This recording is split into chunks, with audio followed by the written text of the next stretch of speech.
காய்ச்சல் அப்படின்னு வந்தோடனே நம்ம ஃபர்ஸ்ட் எடுக்கிறது பேராசிட்டமால் மாத்திரை டோலோ 650 அல்லாத அந்த பேராசிட்டமால் காம்பினேஷன் நிறைய மாத்திரைகள் பயன்படுத்தும்.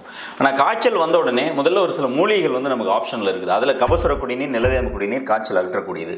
ஆனால் இன்னொரு மூலிகை இருக்கக்கூடியது, இந்த குடிநீரில் இருக்கக்கூடிய ஒரு காம்போசிஷன் தான் இந்த விஷ்ணுகிரந்தி. விஷ்ணுகிரந்தி தனியாக பயன்படுத்தக்கூடிய ஒரு முறை. அதாவது விடாத காய்ச்சலுக்கு விஷ்ணுகிரந்தி அப்படிங்கிறது சித்தர்களுடைய ஒரு சொல்.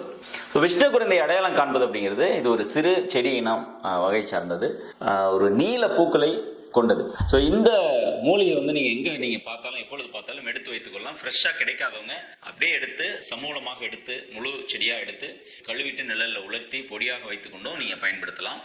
இதை காய்ச்சலுக்கு பயன்படுத்தும் முறை அப்படின்னா, முழு விஷ்ணுகிரந்தி செடி அப்படியே ஃப்ரெஷ்ஷாக எடுத்து இதனுடன் ஒரு செடிக்கு 20 எண்ணிக்கையில் மிளகு சேர்த்த 1-2 நன்றாக இடித்து 1 லிட்டர் தண்ணீரில் இட்டு காய்ச்சோம். இந்த 1 லிட்டர் தண்ணி 1/2 லிட்டராக வரும் வரை நல்ல சுண்ட காய்ச்சி 1/2 லிட்டரை 3ஆக பிரித்து காலையில் ஒரு 150 ml அளவிற்கு, மதியம் ஒரு 150 மில்லி, மாலையில் ஒரு 150 மில்லி அளவிற்கு உணவுக்கு பின் 3 நாட்கள் முதல் 5 நாட்கள் மட்டும் குடிக்கலாம். இது எந்த அளவுக்கு உங்களுக்கு பயன் அளிக்கும் அப்படின்னா, நான் மேற்சொன்ன இந்த எந்த வகையான காய்ச்சலாக இருந்தாலும், உதாரணத்துக்கு நீங்கள் டைஃபாய்டுக்கு ஒரு ஆன்டிபயோட்டிக் எடுத்துகிட்டு இருக்கிறீங்க, மதிய நேரத்துக்கு மேலே காய்ச்சல் வந்துகிட்டே இருக்கு அப்படின்னா நீங்கள் உங்களுடைய மருந்துகளும் எடுத்துக்கொள்ளலாம், கூட விஷ்ணுகிரந்தி கஷாயமும் குடித்து வரலாம்.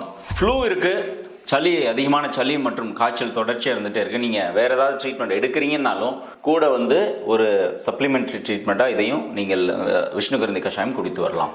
குறிப்பாக ஒரு வயதானவர்களுக்கு எந்த பிரச்சனையும் இல்லாமலே ஒரு உள்காய்ச்சல் இருந்து கொண்டே இருக்கும், ஒரு குளிர் ஜுரம் அல்லது நடுக்கம் இருந்து கொண்டே இருக்கும்.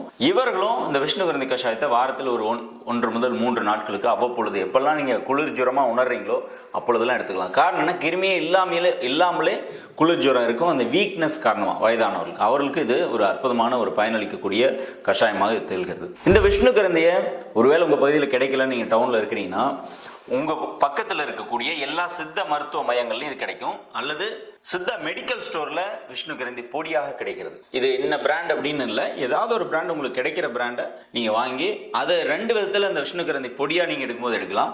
அப்படியே தேனில் கலந்து காலையில் 5 கிராம் மாலை 5 கிராம் பயன்படுத்தலாம்.